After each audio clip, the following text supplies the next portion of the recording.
Thank everybody for being here. My name is Adam Sinks. I'm the SAP chair for the chapter this year, and I have the distinct honor and pleasure of introducing our speakers tonight. Dave Waddell is here from Waddell and Associates. He is a longtime EO Nashville member. How long? 10 years? 15? We're not going to, okay, more than 10. Yeah. And Teresa Bailey, who's been a valued member of our SAP program for what, 4, 5, 6 years now. Yeah, maybe a little bit more as well. So that's about all I got. I'm going to turn it over to them, and they're going to tell us, you know, how to get rich. They're going to tell all of us poor schmucks how to do it. So guys, thank you all for being here, and take it away. Announcements on food and beverage, I feel like, are probably the most important. So there's definitely more back there through the entire presentation. Questions, I believe, go into the chat box. Marla, I know there's more housekeeping I'm sure that I need to say.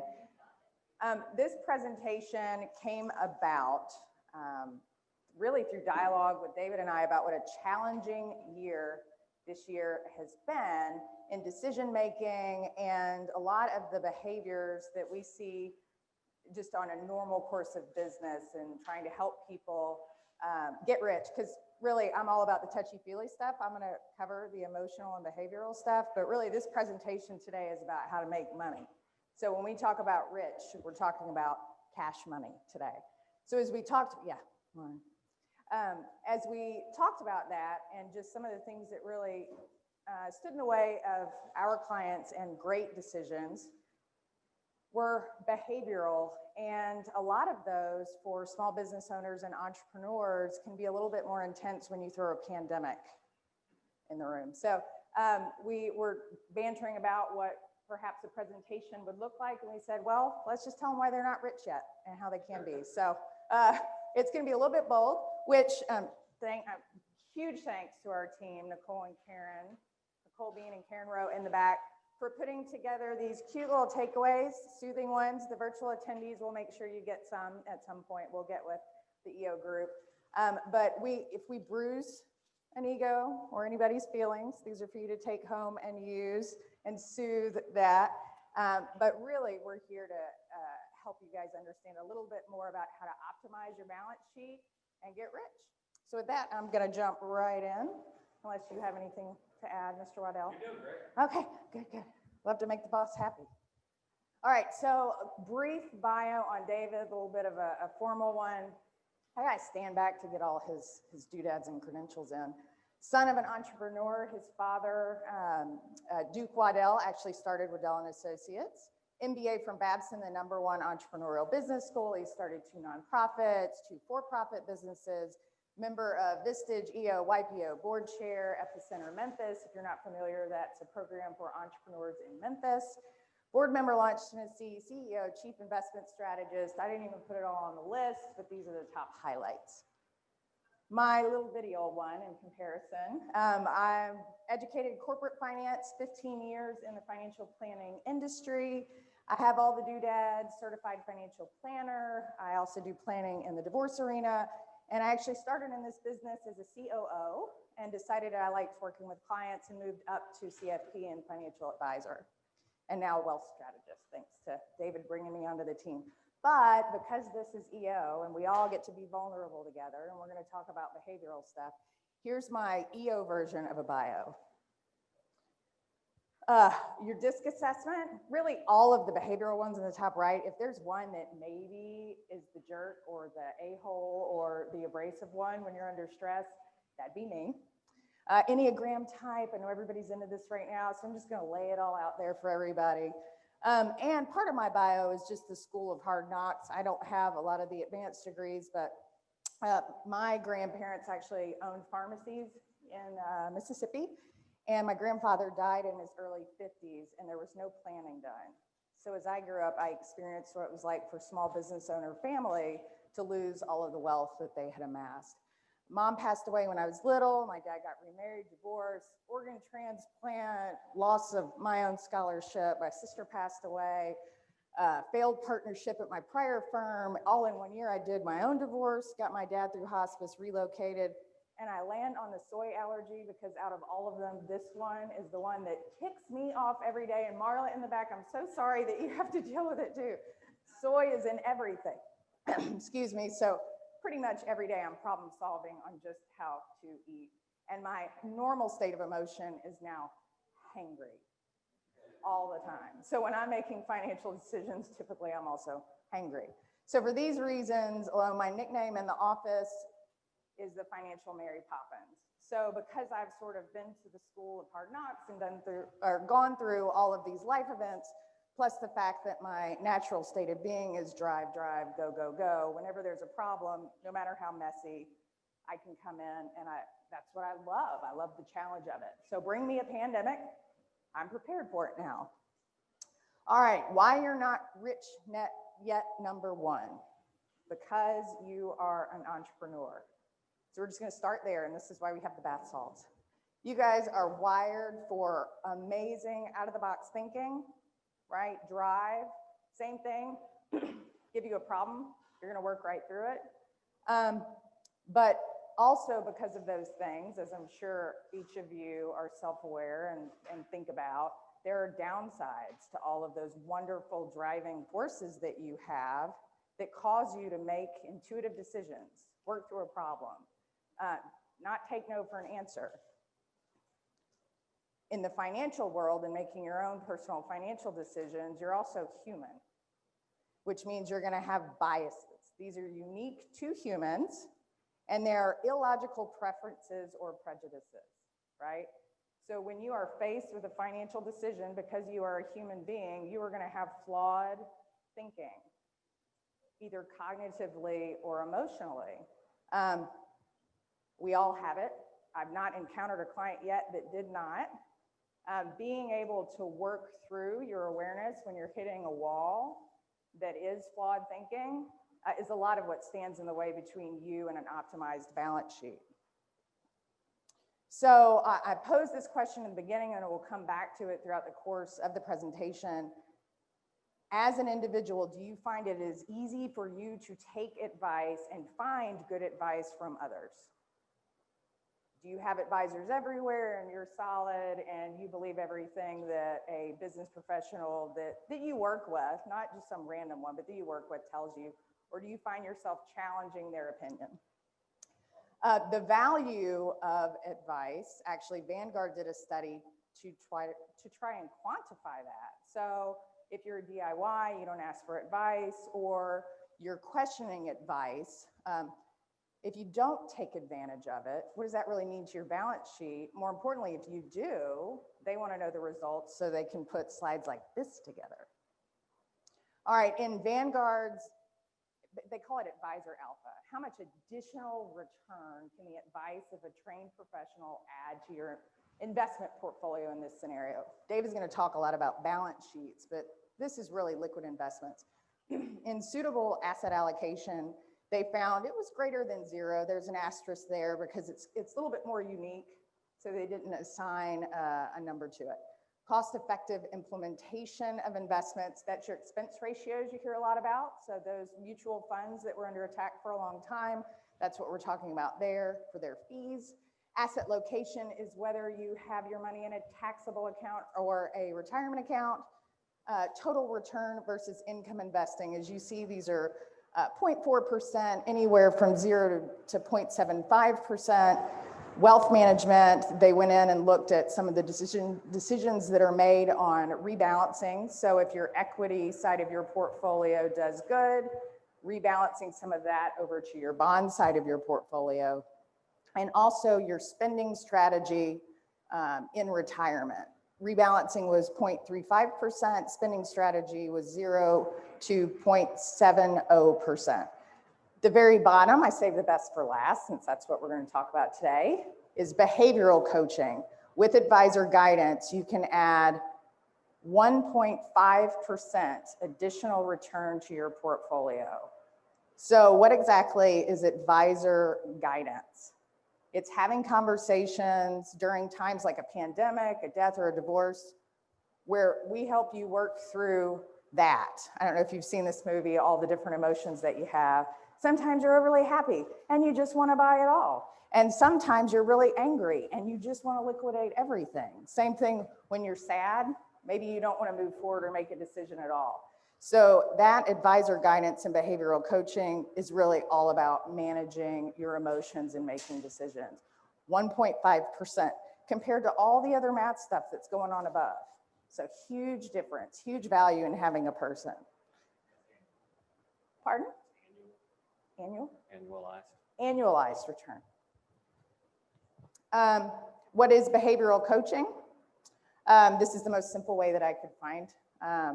The difference that I just talked about, so the investment return, if you were to set an optimal portfolio, leave it alone, the difference between what that portfolio returns and what actually happens is what's called the behavior gap. So if you see this investor return, when you and your human emotions get involved with your portfolio, there's quite a bit of a gap there. This is the efficient frontier line, which is the perfect blend of risk and return, a la David's Nirvana. When you put a portfolio together, you want this perfect optimal blend of how much risk you have to take on to get specific return. Then human emotion again gets involved and you're taking on the same amount of risk for reduced return. So this is what we have to do when we work with you to figure out how much it's going to bother you when your statement arrives in the mail and it was March or April. Are you going to be able to take the prudent advice of not selling, or is it going to prove to be too much and you're going to need to sell just so you can sleep at night? So that's a little bit about what behavioral finance adds to the equation, is knowing when to discuss something and sort of educate you out of that fear or want of action, or actually make a change in your portfolio. And those are two very different things, because if you can't sleep at night, then that's not really an optimized balance sheet either. It's not always just math. All right, so as entrepreneurs, you typically want to participate more in the creation of your wealth. So as we look at behavioral finance, it's a mix of risk tolerance and then looking through your biases. Just to give you a little bit of orientation into this slide, you know the person on the far left, the really, really conservative person, not to knock CPAs, but just sometimes they're on this end. Very, very, very conservative. If they could earn enough return, they would leave it all in cash or tuck it under the mattress. That's emotional, right? That's not a data processing bias. That is fear of what can happen in the market if you invest the money. On the other extreme, which is also emotional, is the super aggressive investor who gets excited about an idea, doesn't do much due diligence, goes with their gut, makes the investment. So that's also an emotional bias. There's no data in that decision. It was all quick trigger, pure emotion. In the middle are the moderate and growth investors. And errors that come up here are thinking errors, right?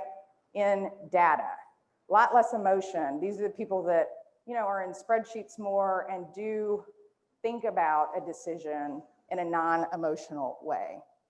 And none of us fit in one of these boxes completely, and when we're stressed, we may slide the scale. But typically, when we're talking to a group of business owners and entrepreneurs, we're talking about growth and aggressive wealth creation. Again, emotional versus cognitive thinking error versus feeling error, growth profile, growth investor profile. And typically in this room, you probably are going to be a blend between the growth and the aggressive investor. Growth investors are strong-willed, independent thinkers that trust their gut instinct, most likely to be contrarian, which actually can work for you if you're willing to do the research, which when you do your own research, the data shows you may not be thorough enough in the due diligence process because you get impatient. Instead of going A to Z, you go A to N, and that's good enough, and then you make your decision. May make decisions without consulting anyone at all, and most likely to be obsessed with beating the market. So of course, since we run investment portfolios, we do run into this quite a bit. The bias that growth investors run into, conservatism bias, that's clinging to a prior view or forecast at the expense of acknowledging new information. So if you think about this, this is you make a decision, you begin to see signs, read information that your decision may have been wrong, but you ignore them, right? Representative bias, projecting outcomes that resonate with your own pre-existing ideas, right? So it's having a pre-existing opinion and then assuming an outcome will correlate with that pre-existing opinion. Self-attribution, self-enhancing bias. This is the tendency of people to, this one's awesome. Love this one. Tendency of people to ascribe their success to their own talent and blame failure on outside influences, right? So I'm a growth investor. It was on my EO bio in the bottom right-hand corner. I find myself, when something goes wrong, I do look externally first, sometimes rather than looking at myself internally. So this one is fascinating to watch. Even if you're somebody in your group who tends to sort of take responsibility for everything that goes on in an investment situation, this one can creep up on you, even if it's not your natural state of being in a group leadership setting. Confirmation bias. This is observing, overvaluing, or actively seeking information that confirms your own claim. We all really like to be right, right? So this one happens to a lot of people. We really want to prove ourselves and our decisions right. So we look for that information. Aggressive investors, entrepreneurial. So this is typically a much larger section of an entrepreneurial community. Often first-generation wealth creators, even more strong-willed than their growth investors that I previously went through. Some do not even believe in basic investment principles like diversification and asset allocation. Just doesn't apply. That's some framework for other individuals. We don't need to follow that. There's no reason. Often in control of their outcome of their own business so often that they believe they can do the same with investing. If I can just find the time to take control of my investment portfolio, then I'll outperform everybody. Often chase higher risk investments and often like to change investment portfolio as market conditions change. So this is trying to time the market, try to optimize it. Aggressive investors are problem solvers. So the market being looked at as a puzzle, you believe that you might be able to outperform. Some of the bias that aggressive investors run into: overconfidence, unwarranted faith in one's own thoughts and abilities, illusion of control, believing that you can influence the outcome. So again, I can influence the outcome of the market. Self-control bias, tendency to consume today, right, instead of saving for tomorrow. This one is a troublemaker for an aggressive investor, right? Because you're going on gut, you're doing what makes sense to you, and you're okay with spending money today and not having any in the future. Those two things together can be a dangerous combination. Outcome bias is this one, especially for business owners that are just trying to get to the bottom line and move really quickly. You're going to be focused on the outcome of the process, what happens at the end, not necessarily the process that gets you there. So in a financial planning scenario where so much is uncovered in the process, you really just want the answers at the end, which is, how do I invest my money? What do I need to do? But the process of financial planning and investment is huge. All right, what growth investors need from an advisor is education. So those cognitive and thinking biases, really it's optimal to set up a time with an advisor. David and I would love it to be us, doesn't have to be.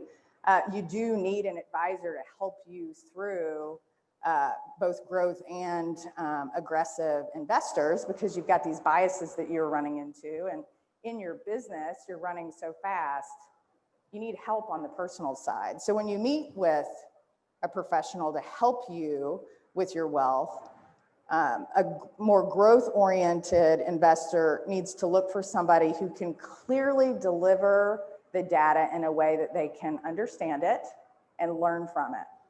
Meanwhile, an aggressive investor really just needs to find an advisor that completely take control, which is shocking to try to, digest if you truly are an aggressive investor, because the last thing that your instinct tells you is to give up total control to another individual, because you desperately believe that if you have control, you will optimize the outcome. So I know that one's a little bit hard to digest. All right, why you're not rich yet, number 2, because you're too busy to be rich. I don't even have another slide on this one because I really don't think that I need much to prove it, right? I mean, rescheduling meetings, deferring meetings, multitasking in meetings, owning and running a business requires constant brain function at all times. It's really hard to turn that off. So even when you're trying to pay attention and you are trying to not be busy, it is so difficult to do. And there is a cumulative effect to missing details when it comes to your personal balance sheet. Very, very small things add up to very, very large numbers. All right, why you're not rich yet, number 3, because you don't optimize the use of professional service providers. So we're gonna talk about Anna for a minute. Anna, entrepreneur, has $500,000 in cash and she needs to decide what to do with it. First, she calls up her bank relationship manager, Anita. Anita offers to increase the deposit interest rate on that cash, plus give her some tickets to the Preds game, which is always a perk. Mitzi, her tax preparer, says, oh, open an investment account with us. Maybe we can save you on some taxes, the type of account it is.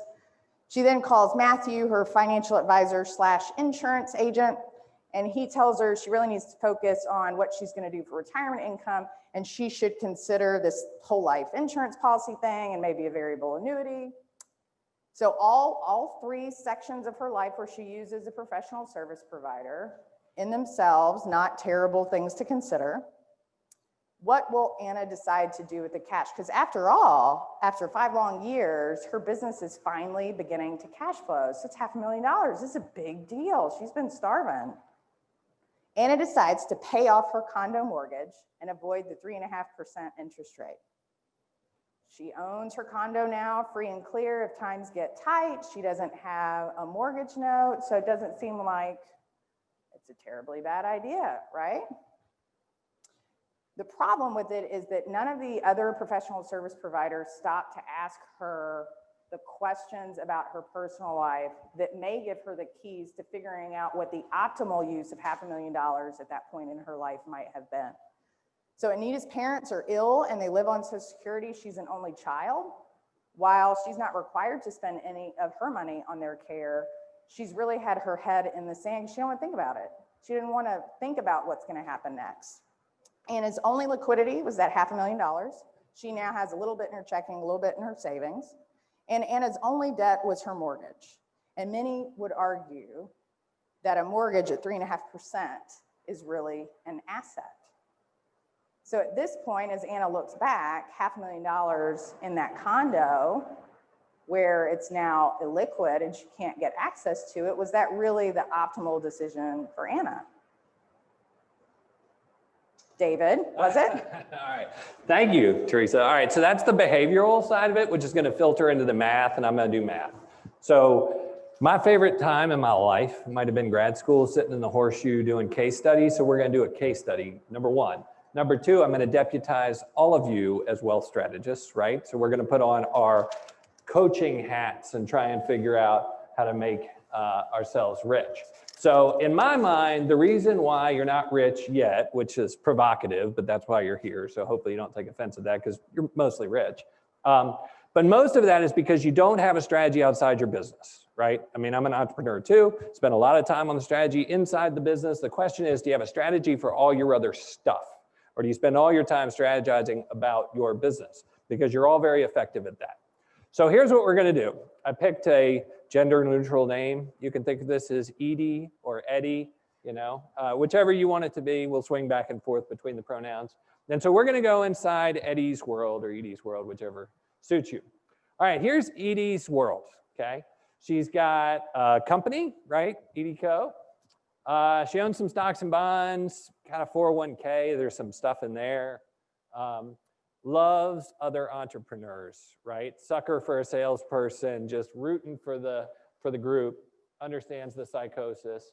Has an old home, right, that has in Nashville, right? Why own one piece of real estate when you can own 100, right? So it has an old home, renting that out. Has a dream home that the family has just stepped into, really excited about that. And then has a big, warm feather bed full of cash, right? And so this is what the balance sheet for Edie or Eddie looks like. Let's translate that into some numbers. So the company. Right now, the company is worth about $1 million based upon the last valuation. There's no debt associated with the company. So the company contributes $1 million to Edie's net worth. The primary real estate that Edie just purchased with the family was a stretch. It's $1.5 million and needed to take out a mortgage to do it. Bank was happy to do it, so now has debt of $1.2 million on it. So that primary piece of real estate is contributing $300,000 to net worth. The previous residents, you know, they had saved and kind of like you said with Anna, had made the choice that we want to be debt-free on this piece of property. So there's no mortgage on that previous piece of property, which means the $750,000 valuation contributes straight into net worth. Cash loves cash. Entrepreneurs love cash. You know why? I know why. Because at 3 a.m. every morning, I freak out and think this is all getting ready to fall apart. They're going to figure out I'm a total fraud, right? So I know that feeling. And for that reason, entrepreneurs tend to stockpile lots of cash. Well, she's no different, right? So she got 750 stuffed under the mattress. And then stocks, you know, has some stocks sort of in the 401k. The 401k person said, you know, put 60% of your stuff in there. That's your risk tolerance level. And so she's got a little stock. Angel deals, you know, had a couple of cocktails at the EO events, put a little stuff in some deals. So she's got $200,000 sitting in deals. None of this stuff is levered, by the way. And then has bonds, maybe some in a taxable account, but probably because the 401k defaulted to a 60-40 allocation. So in total, Eddie or Edie has $3.4 million in net worth, right? A third of which roughly is the business, and then a big chunk is real estate, smattering of other assets. Not a lot of debt, you know, has that one big mortgage tied to the primary resident or resident. So the total net worth overall is $3.4 million. So what we're going to do now, which is super exciting, is we're going to go line by line and try and ascribe a rate of return to each one of these. All right, so the company's doing great. And you all's companies are doing great, right? I mean, you can't pick up the local business tabloids without seeing 1, 2, or 10 of us, right? So Edie's no different. Her company's doing great. So right now it's 2020, and I'm projecting out 10 years because, you know, you're good at doing a business plan. So this is what she's doing. So the revenue on the business is $2 million. She projects that this business can grow revenue at 7% a year, which is great, right? GDP grows at 2-3% a year, so you're crushing the economy. You're growing faster than that. That's a good thing, which means the revenue basically doubles by 2030. The expenses are basically 75% of revenues, so she's got profit in there of about 25%, which is pretty good. Owner's compensation, you know, job value, she's taken out 300 grand in sort of salary and comp, and she's going to give herself a 5% raise every year because she's doing great. You know, she's real proud of her performance. And so there's distributable income at the end of this. If you take in 2020, the 2 million minus the 1.5 for expenses minus her job value, there's 200,000 distributable income. Profit margin grows over time. That's a good sign for a healthy business. The business sale multiple, I just picked 5 because honestly, 4 is sort of a small business internal multiple, 6 is an external multiple. So we'll just split the baby and call it 5. Be conservative. So the estimated business value today is $1 million. In 2030, it's 2.5 million. So you get a 2.5x return over a 10-year period of time. That's pretty darn good. The business rate of return, you just have to trust me on this. I have massive spreadsheets. For those of you who doubt the math, we can go through them, maybe after hours. It's pretty exhaustive, but it's cool. Business rate of return, 17%. So Eddie's doing a great job generating wealth inside this business. Go, Eddie, go. And anything a wealth strategist can do to augment this through introductions or anything, this we need to nurture. This is a great engine on the plane. All right. Eddie loves real estate, right? And here's why. Real estate, and this is the Nashville Housing Price Index, every quarter going back to 1983, I think, and doing a trailing 12-month return, okay? So the best of times for Nashville house prices, I got this from the Fed, I didn't make this up, was about a 10% rate of return on the previous year in 2017. That was great. Right now, we're at about 5%, but you can see it basically lives within the channel 0 to 5%, right? Now, there are some negative years. I mean, the housing crisis was nasty. The savings and loan crisis was nasty. During recessions, maybe the houses depreciate a little bit, but overall, over a long period of time, they make money, okay? How much money? So the last 3 years have been great because you had that. The last 5 years have been great. So they've been running at sort of above average 7, 8 kind of % rates of return. But when you go further back and look at the long-term averages, they calibrate more around 5%, okay? So love the house, not much volatility, 5% rate of return. I want more houses. Sounds good, right? Here's the real returns on real estate. And this was probably the most interesting part of the data when we went through and built it out. All right, we're going to do this together. And you can disagree with any of these, and I guess I have my laptop. You can see me afterward, and I'll change the assumptions. All right, so if we go back to the 25-year rate of return, I'm just picking on that one, 4.53%. So the annual appreciation on our house is going to be 4.53%.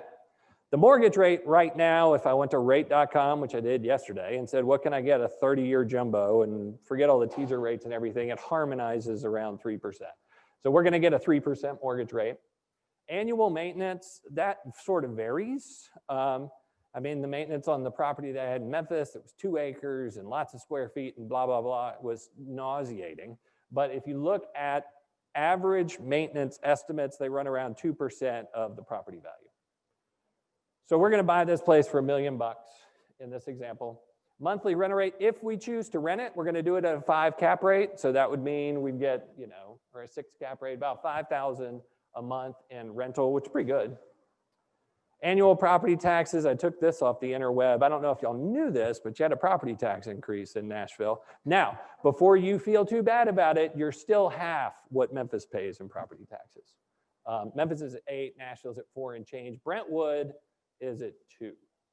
Anyway, annual homeowners insurance, this is an estimator, runs about $4 grand. Rent and expense increase. Over the 10-year holding period, I didn't increase the rent, but I didn't increase the expenses either. Income tax rate, you all make a lot of money, so you're in the top tax bracket. Capital gains rate, it is what it is at 23.8. We're going to hold these properties for 10 years. If we're renting it, receiving income, there is depreciation that gets factors into the taxes. You just have to trust me that calculation is correct.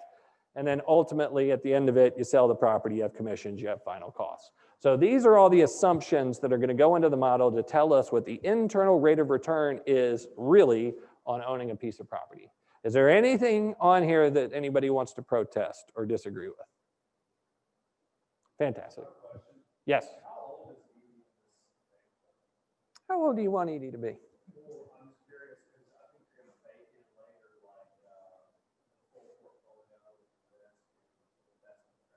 Yeah, so that's a good question. In my mind, really, Edie was probably 45, 50, still working, got a 10-year time horizon to do all this kind of stuff, build the balance sheet, et cetera.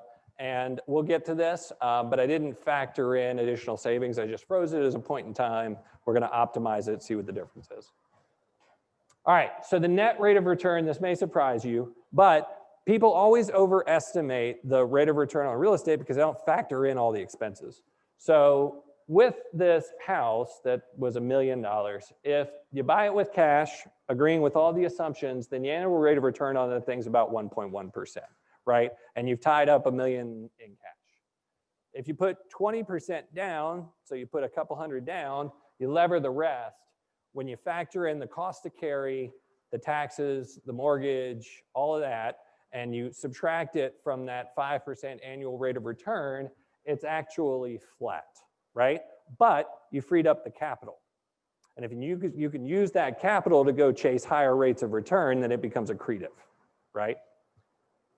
What about the rental property? Rental property returns are better, right? So if you're buying it with cash and you rent it out at that 6 cap rate or whatever I had, you get about a 5.5% annualized rate of return. If you put down 20% and rent it, you juice it, right? And that takes it up to 9.5%, et cetera. So obviously over time, if you're increasing rent, which I didn't do, but if you increase rent more than your expenses, then it's going to juice that rate of return. So if you can keep the place rented and you can keep it within that 2% annual maintenance, then having a piece of real estate, renting it out, using leverage to do it, does create high rates of return. Otherwise, if you're living in the house doesn't make much money unless you can figure out how to use the mortgage to fund other things. Now, Eddie hates the stock market. Here's why. It's crazy. It went down 1,000 points today. Why the hell would you want to own those? Well, it's still up for the year, but it just feels bad and it feels out of control. And here's why. This is that same chart, only with the Wilshire 5000, which is a broad stock market index rather than just housing price index. And obviously you have years like 1983, when you go back, it was a 60% advance. And then you have years like 2008, where you're down 50% or 40%. So it jumps around a lot, depends on your entry point, and it just freaks her out. So not real involved in that. But if you step back over longer periods of time and you look at the trailing return streams, obviously they're sizable. And the reason for that is that the economy magically grows globally about 3% a year. Companies grow earnings about 6% a year. Then they pay out some dividends and stuff of 2% a year or so, and then they get a little bit of multiple expansion. It's just rather divine. And there's a great book called The Triumph of the Optimist that goes back and looks at investment rate of returns on equities everywhere, and they harmonize around those numbers. That's just what we end up producing as capitalists. So equity over time, again, kind of double-digit rates of return, but the price you pay is all of this anxiety along the way, which is contrary to what the entrepreneur really wants from their portfolio. All right, angel investing. Does it make money? Good question. Let's try and answer it. So the best study I could find on this was written by this guy, Robert Wiltbank. And basically they did this huge database, anecdotal information of hundreds and hundreds of deals and companies, et cetera. And what they came away with was 70% of investments made in an angel capacity return less than the original capital invested. About 9% come up with a multiple, 18% come up with a multiple of, call it 1 to 5x. And then you have 10% or so that will return more than 5x, right? So it's sort of high risk gambling, but the pool return overall did come back with a 22% IRR, right? So it promotes, based upon that math, the idea of angel investing. However, the median investment produced a loss, okay? So if you do 10 deals, 6 of them are gonna lose, and I'll show you what that kind of looks like.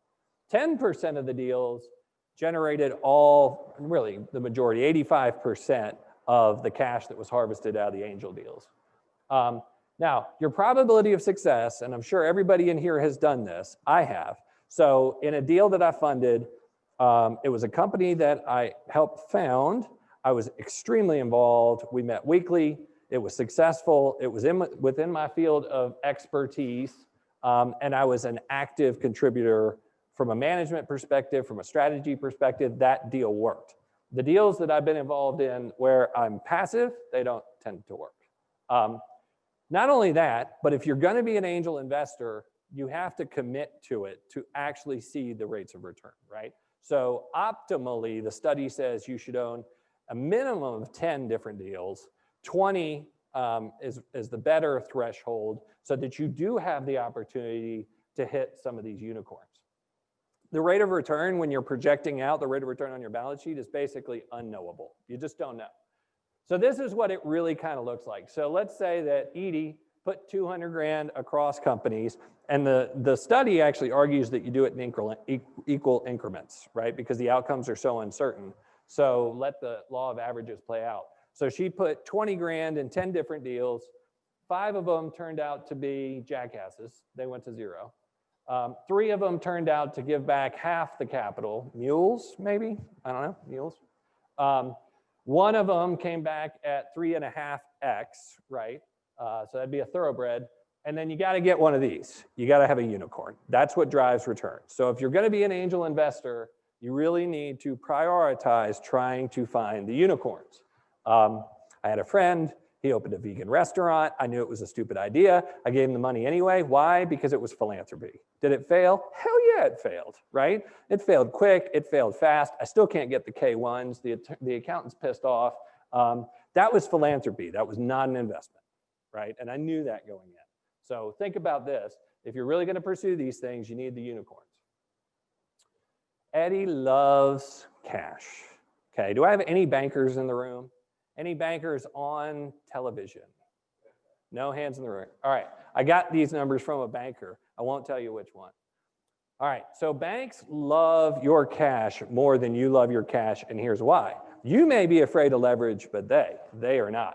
So banks can lever your deposit 10 to 1. That's how they create money. Now, if you put it in the money market account, which is yielding 0.01% right now, they can lever the money 5 to 1, and then they tend to bury the rest in 2-year treasuries. So here's what that returns. As we saw, Eddie Company is returning about 16.6% a year, 17%. That's the driver. That's where the wealth is coming from on the balance sheet. The real estate, remember, decided we're going to live in it. We're going to mortgage it up. We've got $300,000 in it over a 10-year period of time based upon the holding costs, the mortgage costs, et cetera. That's break-even money at best. They decided in the previous residence that they were going to rent it, but it's all paid up, right? So that ends up being a 5.5% rate of return. On the cash we just went through, they're making 0.1%. On the stocks, I adjusted this to be an IRR instead of a gross total return. That ends up being 10.5%. On the angel deals, I'm going to be nice and say that Edie gets half her money back from the angel deals. On the bonds, I didn't go through this because bonds bore me, but our current bond portfolio is yielding about 2.9%. So overall, remember the balance sheet was 3.4%. The expected rate of return based upon the current weightings in this balance sheet is about 8.8%. Are y'all with me? Now, question is, how do you optimize it? Right? So if you walk into my office and you say, you're in charge. I went to this seminar, they said, I'm not in charge. You're in charge. What do? This is exactly what you do. The company, you don't lever up the company. Company's doing great. There's no way to enhance that. It is what it is. So the company is still $1 million. Mute your microphone, Mike. Primary residence, I'm okay with the mortgage on that, right? Because it frees up cash. So the primary residence is going to be mortgaged up. It contributes $300 net worth. That rental house, remember, we can either take that 5.5 or we can juice it up to 10 if we take the mortgage out. So we're going to re-lever that piece of property, right? So we're going to suck $600,000 out of that property. The cash, we are going to reduce the cash holding to what you really need in an emergency fund, you know, maybe 100 grand, I don't know. I would probably keep 50 in there, but that's up for conjecture. So we're going to take that cash pile down from 700. Now, it may seem self-serving because we're sort of in the liquid investment business, but the highest rates of return that you can get other than the business based upon all the data is through the stock market, right? It's the stuff that makes you sick to your stomach, but also generates double-digit rates of return over a long period of time. So we're going to take all the excess funds and we're going to juice up. Instead of having this big company plus real estate portfolio, we're going to have equity in the company that's growing, and then we're going to have equity in public companies that's growing. So we're going to juice that up to $1.5 million. By the way, I also ran the scenario, if you're really aggressive, what happens if you margin that account fully too? Which is, we've got some clients who have done that over long periods of time, and they do make an enormous amount of money. So you can turn those rates of return from 11 to call it 15 if you mortgage it, but I'm not going to do that here. Angel deals, you know, not really contributing, not changing anything. That's sort of sunk capital. The bonds, I would say use the bonds for the war chest, right? So for liquidity right now, we're getting calls from people, you know, I've got $1 million sitting in the bank, it's getting nothing. I still need it to be liquid because I got to pay taxes next year. Do you have anything else on offer? The answer is yes. You can get into a short-term bond portfolio and still juice up returns 2 to 3%, which obviously are much better on $1 million than 0.1%. So I think you use the bonds for liquidity, and so they remain. So the net worth is the same, right? We're still at a $3.4 million net worth, but what we've done by optimizing the balance sheet is increase exposure to the assets, take on some cheap debt to do it. Let's see what that does to returns.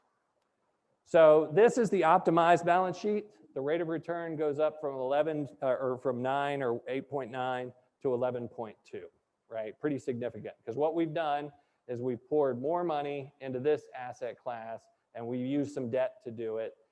So we have more assets in play. The debt cost is low. That's going to equal today the same net worth, but it's going to drive a higher rate of return. So this is the punchline. You've made it. There's a lot of math. So the net worth today, 3.4 in the current portfolio or the optimized portfolio, as I just demonstrated with a couple of tweaks, the rate of return expectation goes from 8.9 to 11.2. Basically, that creates $2 million in additional balance sheet net worth over a 10-year period. Now, you got to have a long time horizon to be able to see these things play out. Because in any given day, I can't tell you what the stock market's going to do tomorrow, but I can tell you with almost near precision what it's going to do 20 years from now, right? That's the weird thing about it. So this change does create an enhancement of about 25%. And this assumes, by the way, nothing changes except you tweak the allocation. So this is how you make, in this example, $2 million the easy way. And by the way, Edie was making 300 grand plus 200 grand. Her husband was contributing a little. If their lifestyle is, call it $500,000, then you know what their number is to retire? It's 10 million bucks, right? Because you can basically live on 5%, in my judgment, which is aggressive, I know. But you can basically live on 5%. So whatever your lifestyle is, invert that. That's 5% of a number. That's the number you need. So this gets them to retirement in a 10-year period, rather than continuing to wait for this number to grow a little bit more.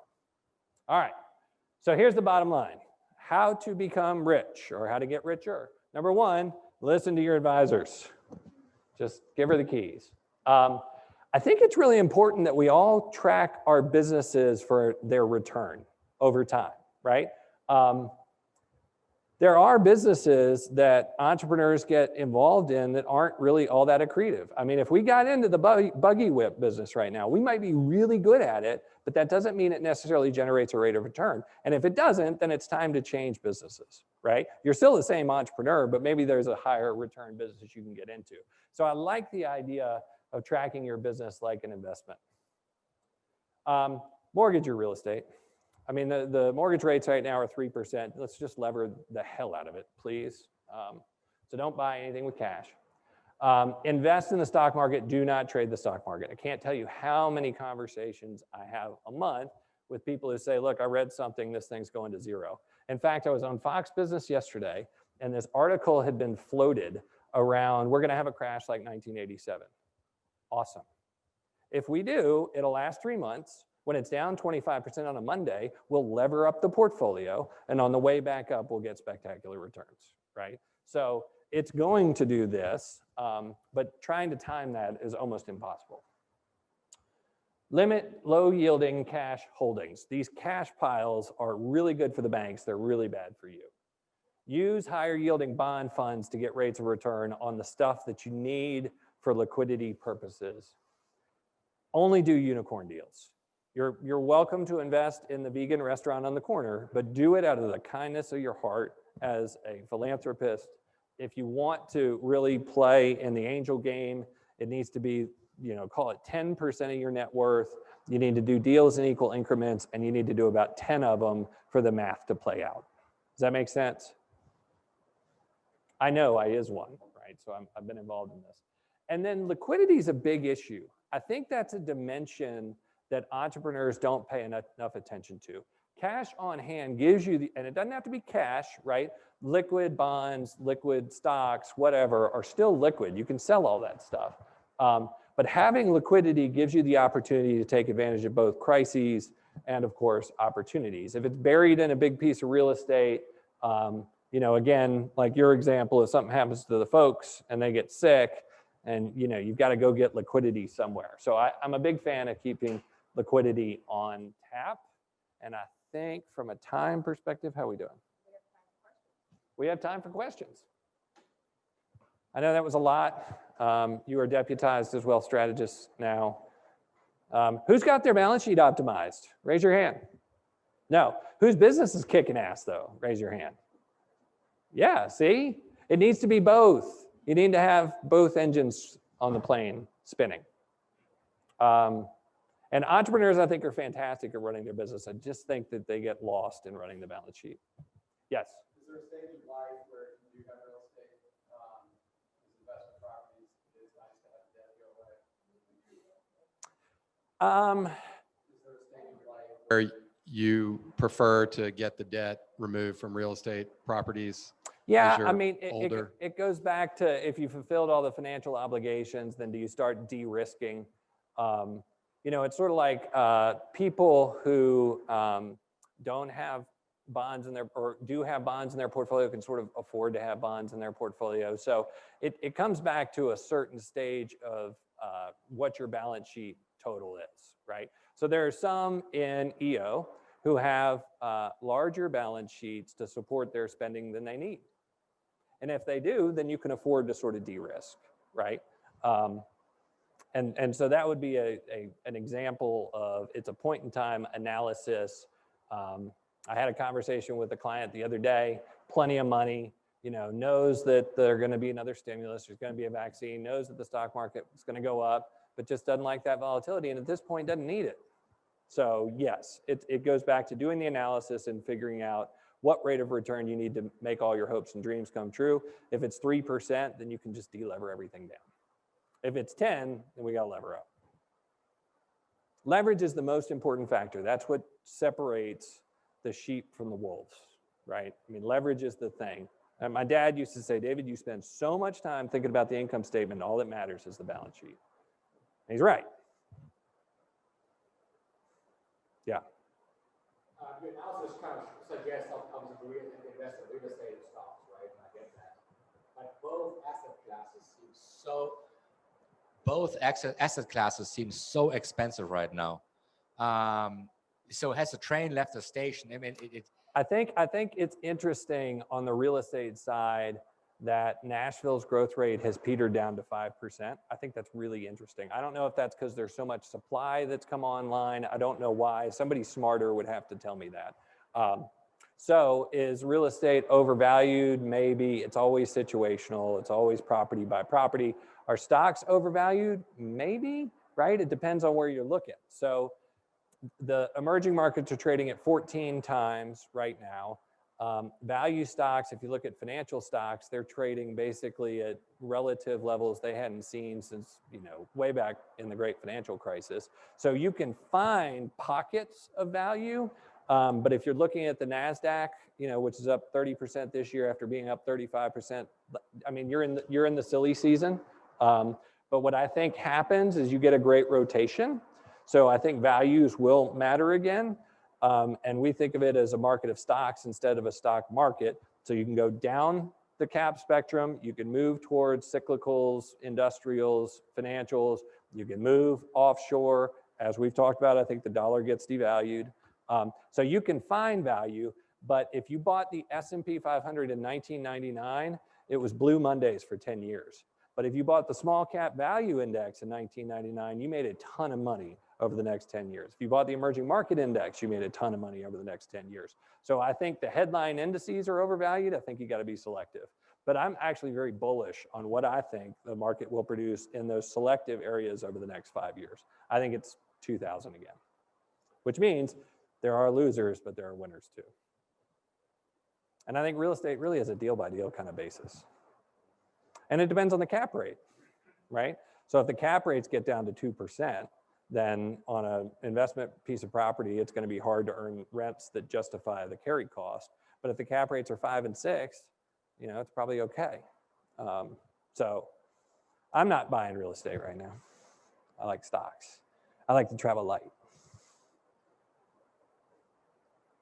So like we're talking about residential real estate investment, what are the top 2 or 3 specific ways that, like, in 2021, upcoming problems or anticipated problems, I should say, with commercial real estate will impact residential real estate, and like 2 or 3 things that, like, as an investor in that you would use to your advantage or think about? So property prices in Memphis are up 6% year over year, which is pretty interesting, right? Less supply. I think the part that's going to prick the bubbles, if there are bubbles, is with interest rates at 3%, okay? If they go up to 4%, that doesn't sound like much. That's a 33% increase in carrying cost, okay? The Fed is 100% committed to seeing more inflation in the system, and frankly, I hope they get it. But if you do that, you'll see interest rates start to tick higher. As interest rates tick higher off a very low base, the carrying costs go up exponentially. So what's happening is that people that could only afford $500,000 houses a year ago with interest rates, or 2 years ago with interest rates where they can afford $1 million houses, right? Because the cost to carry is so low. Well, if that stuff has to get refinanced and it has to be at a higher interest rate, then the valuations have to come down. So I think the pin that could prick the bubbles is that people are completely underestimating how big a change moving interest rates from 3% to 4% is if everybody gets acclimated to that. So that's what concerns me, but that's a 3-year problem. It's not an imminent problem. And you hadn't seen it in Europe, certainly hadn't seen it in Japan, but the world is conspiring to see higher interest rates. But wouldn't that suggest the bonds now? Would that suggest bonds? Yeah. I don't like interest rate sensitive bonds. So our portfolio, the way it's structured right now, is credit sensitive and dislocation sensitive, because there are areas of the bond market that are confused because of COVID and liquidity issues. So actually what we've seen is typically as interest rates rise, bond prices go down. Ours are inversely correlated, right? So I wouldn't be in treasuries, I wouldn't be in munis, I wouldn't be in any mortgage-backed securities that are basically government bond light. I think you venture out into other parts of the bond market that are not interest rate sensitive, they're more credit sensitive, and then you gotta be selective. So again, it goes back to being really selective. Do we have questions out in cyberspace?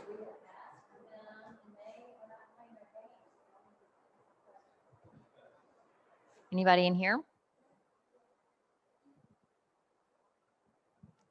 Hi. When you say mortgage your real estate, do you mean like to get like a home equity line of credit? Or is it depends on the interest rate. I mean, if you can get debt on your property at 3% and reinvest that in stocks or something at 11, then you pick up that arbitrage. That's what creates that huge balance sheet expansion over time. Cheap money is a great asset, as you said. So it goes back to what are you using it for? If you're using it to buy, baseball cards that depreciate these days, which is sad because I have a huge baseball card collection, then that's a bad idea. If you're going to use 3% money to pursue 10% money, good idea. So it's a question of what you're using it for, right? To get the arbitrage, you have to, take the money on offer at a rate and then put it at a higher rate. Okay, I have an appointment tomorrow with Fantastic. And just by random after this meeting. But my question also is, do you guys advise us on those kinds of strategies? 100%. Okay. Yes, I think that's where the industry fails. I think people don't think in terms of the balance sheet. They say, okay, I'm in charge of the insurance, or I'm in charge of the stock market, or I'm your broker for whatever. And they don't look at the totality. The issue is the net worth over time. Thing I can't do because I haven't figured out how to do it is report on what the return on balance sheets is over time as a function of whether we're adding value or not, because the regulators won't let me. But that, yes, it's a net worth model. It's not just a stock market model. Okay, thank you. Question? So would your strategy change if Eddie, like how would you optimize the balance sheet if Eddie was 10 years younger? Or would it change? Would it be different? Obviously there may be some, not as much net worth, so to speak, but would that strategy change? And then also, Because you said about there what, are 40 a lot of factors that play into it, right? So age is a factor, but I think people overemphasize age. Let's go back to the balance sheet and let me think about that. I mean, the longer time horizon you have, the more risk you can take, right? So I said earlier, you could lever up. For instance, I'll get in trouble for saying this. My son's 18 years old. He's got some cash, right? When the market was down 40%, I bought a product that was 2x the small cap index. It's up 80%, right? But it was down 6 today, right? Because it bounces around. But he's got so much damn time, and we're early in the cycle as far as I see it, that he could take on leverage there.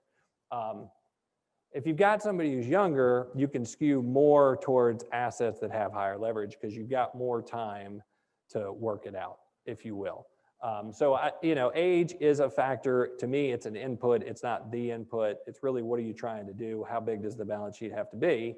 If you've got a $100,000 lifestyle, then you need $2 million. Then we don't have to roll the dice to get there, right? It's just a plodding saving strategy. You got a $1 million lifestyle, you need $20 million. We're gonna have to turn the volume up somewhere.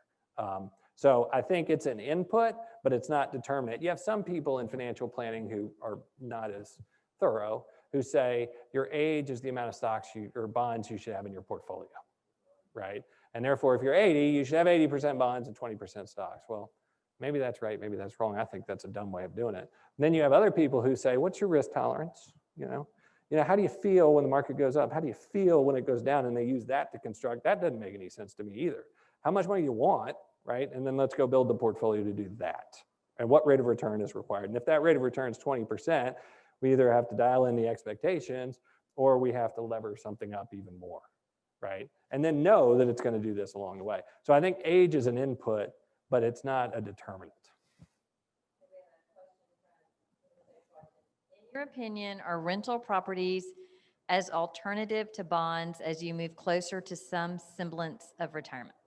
Yeah, I mean, I sort of like it. I like when you own your office building, like I do, and you can sort of recapture your rent through that mechanism. So I'm not against sort of rental properties. The only problem with rental properties, I had a conversation with somebody the other day who had levered up and done a bunch of Airbnbs, and obviously they shut them all down, and the cash flow was 90 grand a year, and then it went to negative 50 grand a year, right? So they're good until they're not good. And when they're not good and the roof collapses or the tenant disappears, they're really bad because you've got that carrying cost no matter what.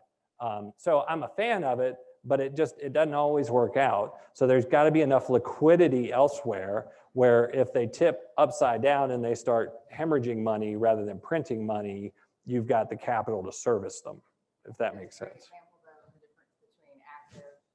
Passive. So a bond portfolio would be a passive way to get to the same result.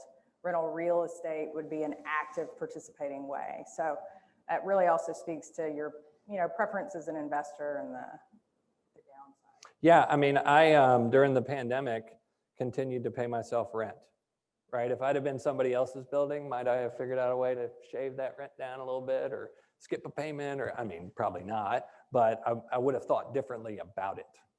So again, I like the rental real estate. There are dynamics there with it. You got to have the tenant in there. You got to keep the carrying cost pretty stable.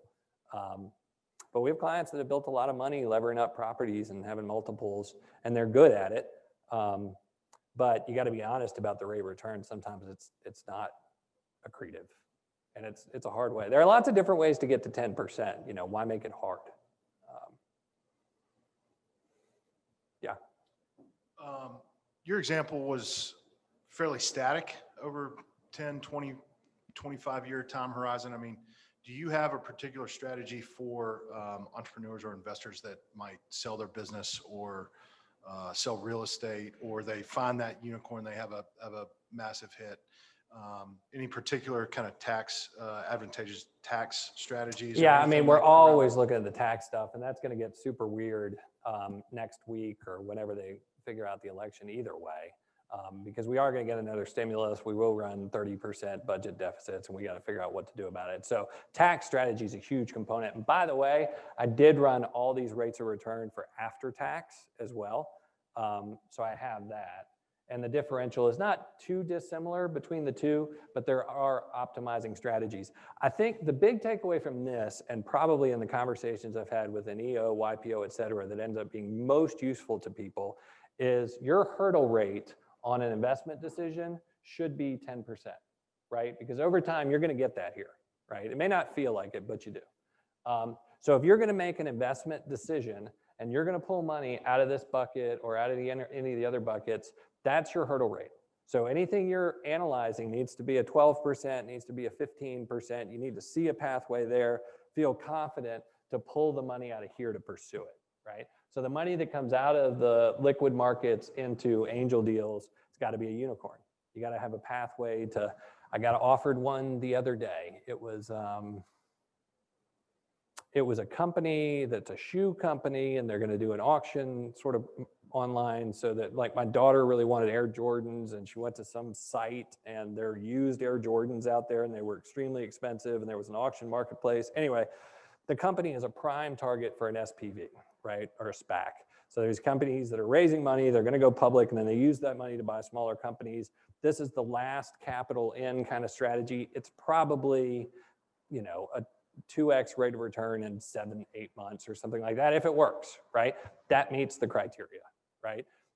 If it was, again, you know, a noodle shack and probably didn't have a pathway to that kind of rate of return, then it's not worth spending the 10% money on, right? I didn't really want to do the deal because I didn't want to sacrifice my liquidity right now, but it met the return hurdle. So I think you start looking at things like that based upon what the return hurdles are that they have to meet. And if you're looking at an illiquid deal, you should get an illiquidity premium, right? There should be an extra rate of return that you earn because that capital is locked up.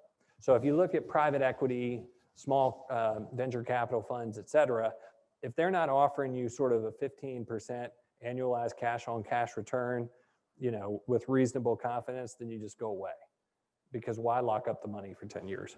So I think you have to look at them on a case by case basis, but if you bake into your head that this is your cost of capital, is the 10% you're not putting in there, it'll make it easier to sort of distill the deals.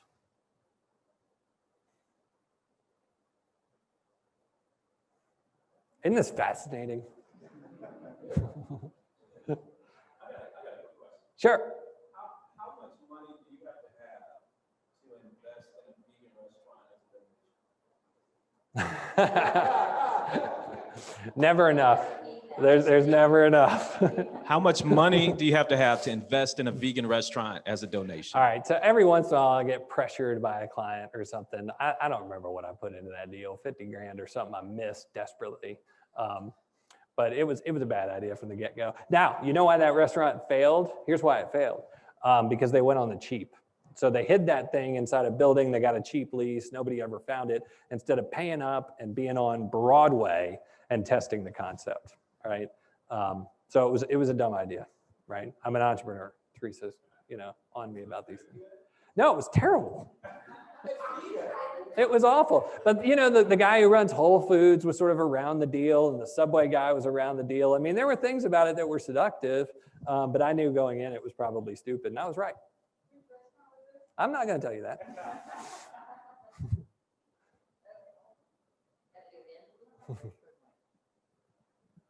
So how do you get compensated? What is your fee structure as Waddell & Associates? Correct. So we get paid 1 1/3% on the first $1 million that we manage, or we get paid, and this is something we constructed for EO where there's illiquidity, and you could speak to that, kind of an a la carte fee or a retainer fee. So we either bill on assets if there are assets to manage, or we'll bill not on plans, but sort of on a retainer, if you will.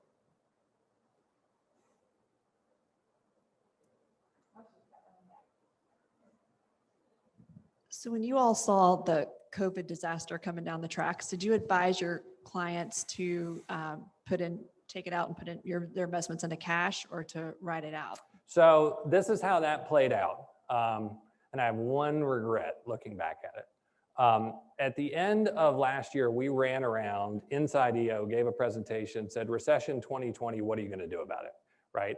And we talked about, we were getting towards the end of an economic cycle. There were signs of fragility showing up. The Fed was too tight, and this is 2019. The Fed was too tight. Trump was waging a trade war, which is starting to sap GDP growth. We saw leading indicators rolling over, and we put a hedge on the portfolio in the summer of last year, okay?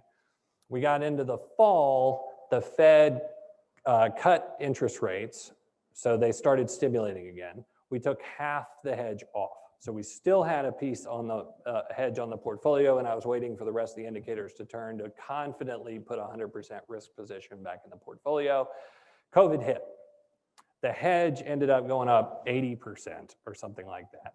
On March 20th, I think, we did an EO presentation, didn't we? On what's really happening and what you should do about it. And what I said was, I think this market's gonna bottom before March 30th, which was crazy. But I'd just been in the data and I'd been in it, and I knew that what was gonna happen is the cavalry was gonna come from the Congress and from the central bank, and that we as animals would revive the animal spirits, and that based upon what I saw in the pandemic in '69, which by the way killed 250,000 population adjusted Americans that nobody remembers, and what I saw in '57 with the Asian flu, the economy would come back with a V shape, right? Which is essentially what happened until Congress just screwed up the last month of what's going on. So markets rebounded strongly, okay? We removed the hedge basically on that time and got all of that advance. What I regret is that I didn't lever up.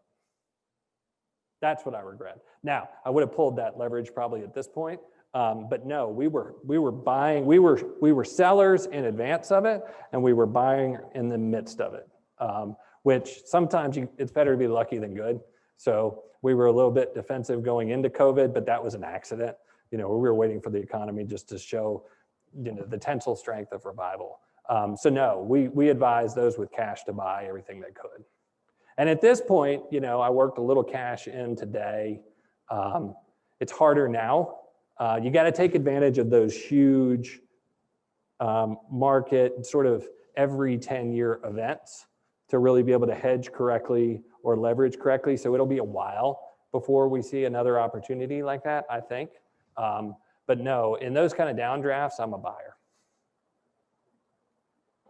Can you talk a little bit about what you can do, not for us as individuals, but our companies? I know a lot of us offer plans for our companies. What are your services? Yeah, we do 401ks. I mean, the difference with us, again, is we're a service business, not a product business. So a lot of people will just install them and, as you say, set it and forget it or whatever. We're doing one for a bunch of nurses right now, and they're on the front lines, and the people that run these nurses really care about them. And the nurses are sort of freaked out. And so we can add some financial planning stuff in their life that they weren't getting in advance of that. And because we're a registered investment advisor and not a broker dealer, if you call up and say, should I buy or lease a car? We can answer the question without having to go through compliance and all the kind of stuff you have to do inside of Chase Manhattan Bank. So we can be a little bit more nimble with the employees to say, financial planning, here's what you should be doing, savings rates, et cetera. So we're a good fit for employers that are more paternalistic or maternalistic with the employees. If it's really just about buying the cheapest plan you can find, then I don't want the business.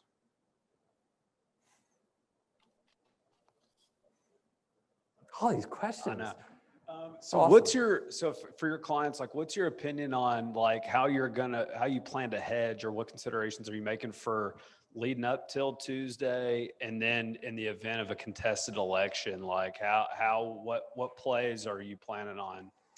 Yeah, so we've already sort of set the plays. I believe we are in the early stages of the next economic advance. I believe that you will see another stimulus. And by the way, the more the market goes down, the bigger the stimulus gets, right? The government has basically, at this point, in my opinion, outlawed recessions, which is great if you invest in stocks and stuff. But it's going to be a bumpy ride probably until then. But I don't think what's happening right now is about the election. I think what's happening right now and happened today is that case counts are rising, right? Europe's shutting down again.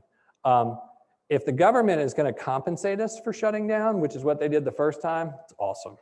But right now the government's out of order, right? So they sort of, I think it was all political theater, jerked us around with that stimulus package. Now we go through the election. If it's contested, it takes more time. It just means that they're impotent, not capable of acting at a time where we kind of need them to act, right? The first stimulus they did, I thought was a masterstroke. It wasn't perfect, but it was a lot of money. The Fed was all in. So the first wave that we dealt with, the government was really doing a good job in March. And then it became silly political season. It was all that political theater. So now we're maybe shutting down again. I don't know whether we have the will to do that, but we don't have the accompanying stimulus. So it's one thing for the government to say, Klaus, you have to shut down your business, but here's 100 grand, right? It's another for the government to say, Klaus, just shut down your business, right? So for them to mandate that things close without providing the compensation, to me, is imbalanced. That's what the market freaked out about today, right? I think we'll get through that. Eventually we'll have a president. We're going to have another stimulus. We're going to have a vaccine. Earnings are going to rise 25% next year, if not more. The economy is going to grow 5%. We just got to get through the next month or so. So if we do get a dramatic down spike, then maybe I get another chance at levering.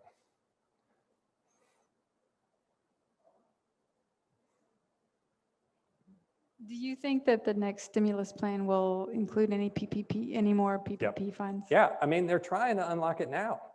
Okay, know? I wasn't sure if it drives was me just going to be crazy. individual or if it was going to be for No, I businesses think too. you get mailbox money, maybe less of it.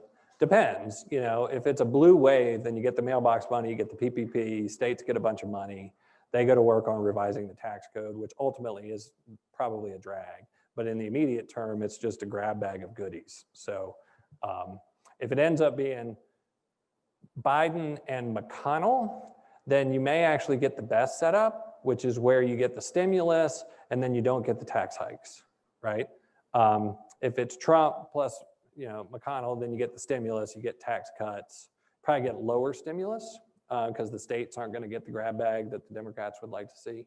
But all roads lead to more stimulus. And within that stimulus, the small business stuff is definitely in there. It's just being held back.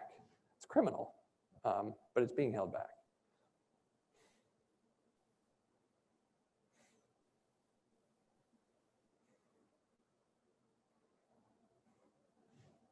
That's it. All righty. Thanks, guys. That was fun.